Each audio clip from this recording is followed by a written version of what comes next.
大家好，今日係2024年嘅7月6日。喂，咁以前有一種講法呢，話香港嘅立法會啊太亂啦，太多政治鬥爭啊，又拉布啊，又掟嘢啊，又攻擊，咁做唔到實事喎。咁所以呢，香港呢立法會由亂及治，由治及興啊嘛，就係改組咗立法會之後呢，清一色啦，全部都係建制派嘅議員，咁應該就做到實事啦。但係好明顯呢幾年你大家睇到啦，香港嘅立法會咧討論嘅嘢咧越嚟越低質素。實在令人啼笑皆非啦！咁最近咧，吳秋北議員又提咗一樣好搞笑嘅嘢喎。吳秋北咧係呢個嘅建制派最有名嘅議員之一啦，喺呢個工聯會又紅又專噶嘛。佢話咧香港中小學適齡人口咧大跌，中一咧適齡人口由而家68,300人，將會減到2030年嘅51,000幾人，跌25%。小一嘅適齡人口咧由49,600人。跌到去34,100人，係減31%。咁當然啦，有部分係因為移咗民啦。咁但係咧，實際更多咧就係因為出生率越嚟越低。其實呢個係全球化嘅現象嚟㗎啦。咁我哋要回顧翻整個全球化嘅現象喎。因為喺二次世界大戰後咧，百廢待興，咁所以咧當時咧就出現戰後人口嬰兒潮，係咁生仔啲人嚇。因為你人少咗，打仗死好多人，咁咧土地就多咗咯喎。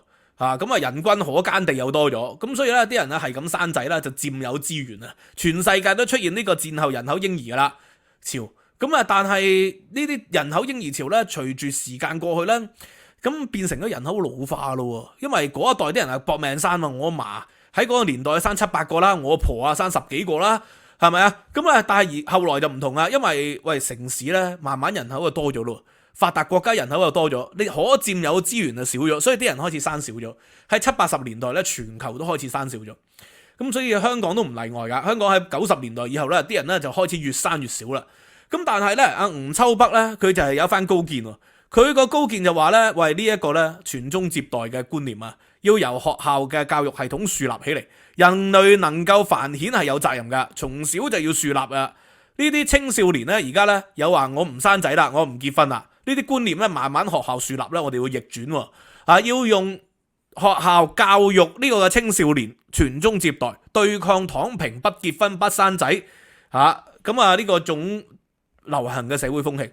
咁啊，吳秋北呢個議員咧，實在太過天真啦。第一，佢又唔記得咗咧，中國推行咗30-40年計劃生育啦。第二咧，佢又唔明白咧，生得少係全世界大城市嘅普遍現象。咁你就要翻去一個基礎啦，去翻讀 geography 喎。以前會考都有考喎。城市嘅功能係咩啊？城市嘅功能係集散。譬如話英國咁大呢個6000幾萬人口，咁咧精英嘅咪集散晒嚟倫敦咯。倫敦係揾機會嘅地方嘛，曼城、倫敦呢啲係揾機會嘅地方嘛。甚至乎全歐洲嘅精英喺未脫歐之前都會嚟倫敦、去巴黎、去大城市㗎。喺美國全國嘅精英、全世界嘅精英想辦法去紐約、洛杉磯去呢個嘅邁阿密。去芝加哥，去呢啲大城市度發展嘅喎，呢個就本身城市嘅功能係愛嚟集散嘅。年輕人咧就尋夢，就孭個背包就去大城市。咁你去到退休嘅時候咧，有唔少人咧就會選擇翻去，譬如話德州啊，翻去蘇格蘭啊，翻去威爾斯啊，呢啲咧相對咧冇咁富裕嘅地方，成本低好多地方。你喺倫敦、喺紐約買一層樓，話退休嘅時候賣咗出去，翻去鄉下度躺平，咁唔舒服咧？梗係舒服嘅，呢個就係城市本身嘅結構。咁所以大城市咧就一定係要高昂嘅生活費嘅。咁你高昂嘅生活費咧，尤其是係租金啦、水電啦、消費啦，全部都高企嘅。買樓啊當然更加貴啦。咁所以喺大城市本地出生嘅人口咧一定係低嘅，因為你嘅生活成本貴啊嘛，你要生仔要嗰度養大佢，好難嘅喎。而且你大城市啊，你梗係要人浮於事，你搏命咧咁就要揾錢，你可以照顧家庭嘅時間又少，所以咧。全球嘅大城市本身嘅功能就要聚全國嘅人才入去，退休嘅時候咧就要鼓勵佢哋翻去鄉下。咁但係香港同新加坡就做唔到喎，因為咧新加坡就係一個城市，亦都係一個國家。香港咧係一國兩制啊嘛，佢係一個城市，佢咧有人係會選擇翻大陸退休嘅，但係始終嘅比例上咧，多數人都留翻喺香港本地。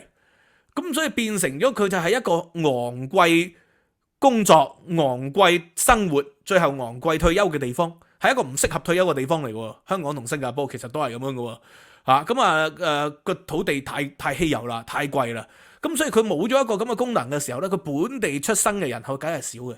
如果本地出生人口少咧，就要透過移民啦。其實紐約、芝加哥一樣係移民嚟噶嘛，佢只不過係移民係全國移民入嚟噶嘛。倫敦一樣係移民噶，但係香港同新加坡呢，佢就冇得喺全國移民入嚟。新加坡全國就係新加坡啦。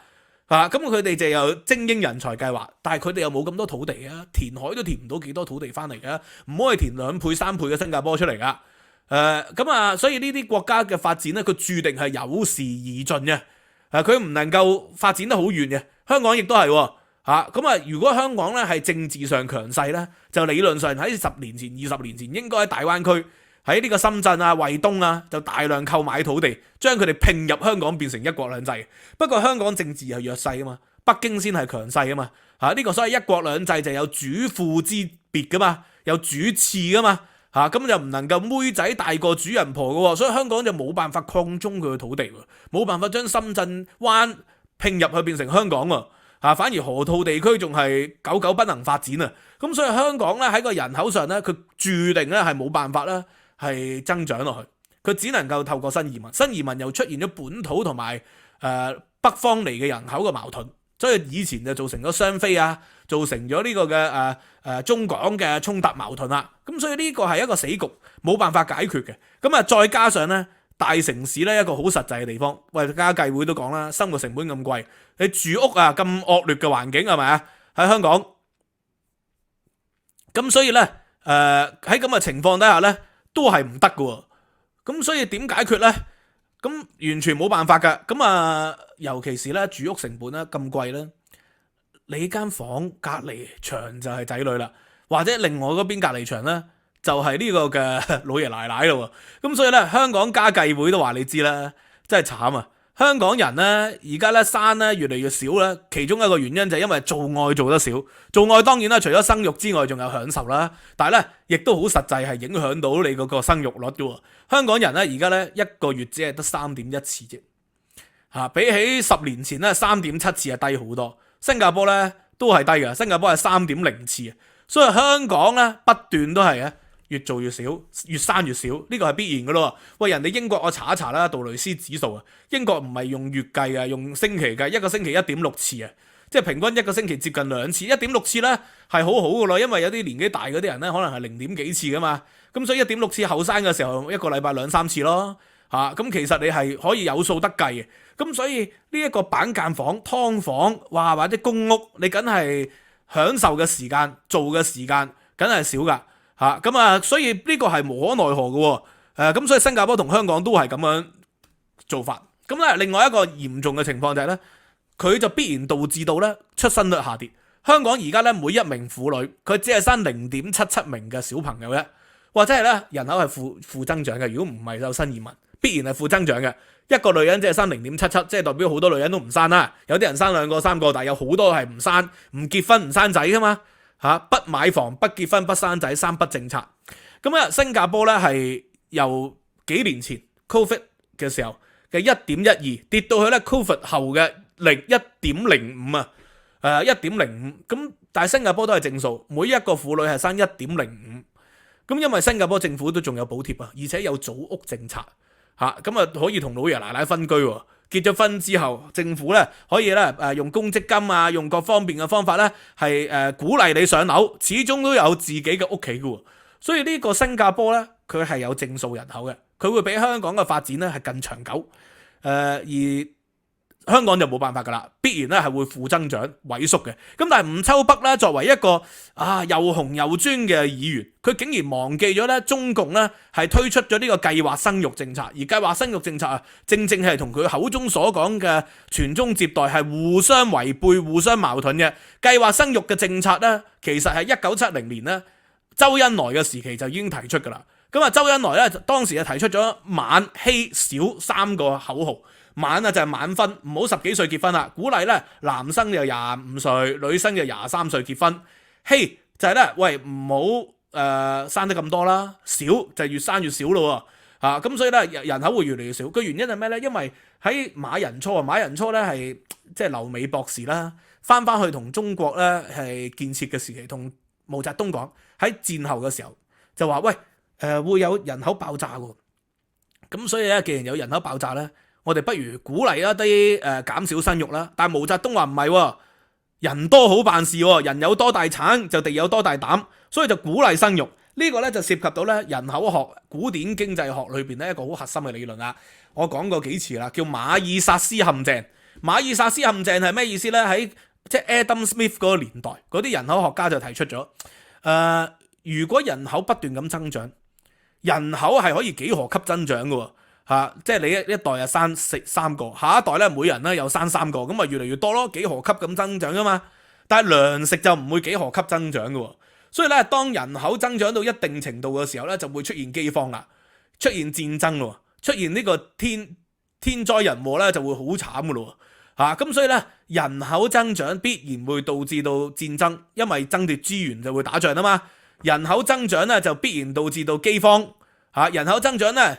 面對住天災咧，嗰個負荷能力咧就好低啦，因為同樣係天災，有蝗災或者有水災，人口一多嘅時候咧，又資源稀少，又會殘殺噶啦。呢個叫馬爾薩斯陷阱啦。咁咧馬人初個年代係根據咧200年前嘅馬爾薩斯陷阱理論，去鼓勵啲人係即係減少人口，計劃生育。咁但係毛澤東咧就係鼓勵生多啲啦，人多好辦事。其實全世界嗰個時候都要生多啲，因為戰爭死咗好多人啊嘛，所以你透過生多啲咧去做一個叫戰後重建，呢個戰後復原嘅經濟理論。咁結果咧就係去到70年代啦，喂，中國咧就諗下，喂唔係喎，人口咁多咧會饑荒嘅喎。咁所以咧毛澤東嘅時代就係周恩來就提出咗呢個嘅希晚同埋小3個口號，直至到文化大革命結束。咁鄧小平上台咧就雷厲風行啦，推出咗2孩政策，幾個月後咧就話要1孩政策，然後就要強打同埋人流。強打就係將呢啲人強行墮胎，人流咧就係人工流產啦，然後咧仲要強行帶環，帶子宮頸環，就係減少人口。咁就係為咗咧避免中國陷入咗呢個嘅馬爾薩斯陷阱。但係咧好明顯，整個馬爾薩斯陷阱係200年前嘅理論嚟噶嘛，佢忽略咗一個好核心嘅就係工業化咗嘅農業社會係可以有幾何級增長嘅，後來仲有基因改造，所以糧食咧係可以幾何級增長嘅，可能糧食嘅增長速度可以快過人口增長速度添嘅，可以有大規模罐頭嘅生產啦，係咪啊？呢個嘅呢個改良嘅基因改良嘅稻米雜交嘅水稻又可以咧快速生長，連牛肉現代飼養嘅方法咧亦都係大量嘅繁殖。所以咧，佢哋係用咗幾百年嘅理論去指導咗而家嘅社會，結果咧，中國就係避免咗80-90年代，好似印度咁人太多啦，好窮啊，但係就搞成而家咁樣喎。而家人太少啦，冇人供養老金啊，結果咧養老金咧好快會破產啦，咁好坎坷咯。其他國家咧起碼都攞咗幾廿年養老金啊，中國咧啲人咧未開始正式攞養老金咧就開始破產咯。咁點搞咧？咁加上咧人口紅利消失咗啦，失業處處。人口紅利消失咗，嗰啲行業咧就流失咗去呢個嘅越南印度柬埔寨嗰啲咁嘅地方，搞到中國人開始失業咯。咁點算呢？而家就提倡翻計劃生育幾廿年啦，而家又提倡翻傳宗接代。咁到底中國每一年有幾多人係因為計劃生育而被逼墮胎呢？咁我哋就冇一個官方實際嘅數字，但係聯合國紅十字會有好多嘅推論嘅。咁我哋可以睇一睇啦，我哋上網睇一睇，到底有幾多呢？譬如話呢個咧浸信呢個牛津嘅一個研究咁就跟住呢個牛津研究咧，我再揾到佢嘅 source。另外一個 source 就係嚟自呢個嘅浸會嘅報章，浸會嘅報章咧就話哇。呢個嘅原來咧，中國人每一年有幾多個係墮胎咧？1300萬人口墮胎，犀利啊！1300萬人口墮胎喎，中國每一年有。咁但係幾多係強迫流產咧？因為好多墮胎咧係強迫流產，嗰啲冇報入去嘅，所以我哋有幾多咧都唔知道。咁所以反正就係喺中國計劃指導情況底下，傳宗接代咧就好多就冇咗啦。咁起碼即係生一個。咁有啲人生一個墮胎完之後，你話要繼續繁衍落去，人類個責任就完咗咯。嗰個姓氏咧就亡咗咯，因為可能淨係生咗女，嗰啲好重視傳宗接代嗰啲人一定話有生仔啊嘛，個姓氏就亡咗噶咯。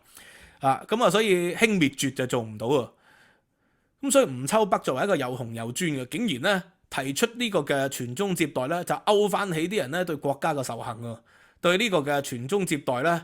係同呢個計劃生育係互相矛盾喎，所以呢個係煽動嚟喎。其實吳秋北呢種咁嘅講法，我聽完之後，我突然間心裏邊有多少憤恨添啊，係嘛？咁所以我覺得吳秋北煽動咗我啦。我唔知你覺得吳秋北有冇煽動到你，勾起啲人對計劃生育數十年嚟嗰種強打胎、強帶環、強人流嗰種嘅滅絕政策咧？咁我就勾起咗。咁啊，所以好明顯啦，呢個由亂及治改組立法會之後，就立法會係咪真係做到多咗實事咧？咁啊，實事又做唔到啦，其他事又做得好多嗰啲整下啲咩巨鴨放下煙花只能夠搞呢啲咁嘅嘢，區區有旅遊處處有呢個嘅景點只能夠搞到呢啲咁嘅嘢出嚟嘅啫。咁即係貽笑大方啦。咁所以吳秋北要了解下咩叫馬爾薩斯陷阱，同埋馬寅初與毛澤東嘅大討論、大辯論就講唔上嘅人口學大討論，以及呢個計劃生育嘅歷史背景啦。好嘛，今日講到呢度啦，希望大家喜歡啦 ，like、subscribe、share。收費平台 Patreon 咧，今個禮拜係講咗蔣介石時代嗰個北伐、蔣介石北伐以及呢個嘅南京政府初年嘅時期嘅發展。OK，今日講到呢度，拜拜。